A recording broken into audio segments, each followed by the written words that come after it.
Thank you. The Campaign to Protect Rural England believes that the Council's proposal to build thousands of houses in the Oxford Green Belt is wrong in principle, misconceived in planning, and if passed will have damaging consequences to the community and the environment. My father, who was a Tory cabinet minister in the 70s, was a passionate believer in the advantages of the Green Belt. For him it was sacrosanct. It benefited the cities, the countryside, and the health of our citizens. It was one of the things that distinguished Britain from the endless sprawl in many foreign cities. Today, too many politicians simply pay lip service to the principle. They proclaim it in election time and ignore it in government. In Oxfordshire, the governments, both national and local, are behaving as if there was hardly any difference between land inside the Green Belt and areas outside.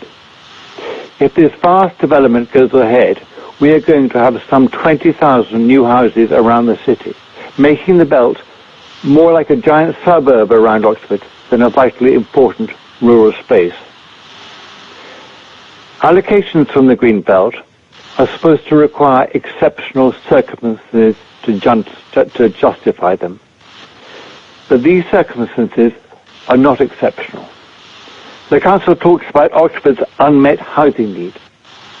But the city doesn't have a need, it has a desire to grow and dump its growth population onto the surrounding districts.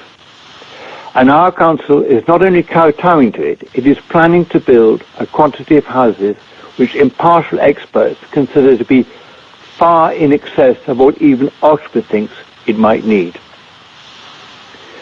Cherwell District has declared a climate emergency. But how can this huge development help to combat that emergency? How does it help the environment to concrete over green fields, to build thousands of houses at low densities, to promote more traffic congestion, to cause even greater carbon emissions? It's obvious why the environment needs green spaces.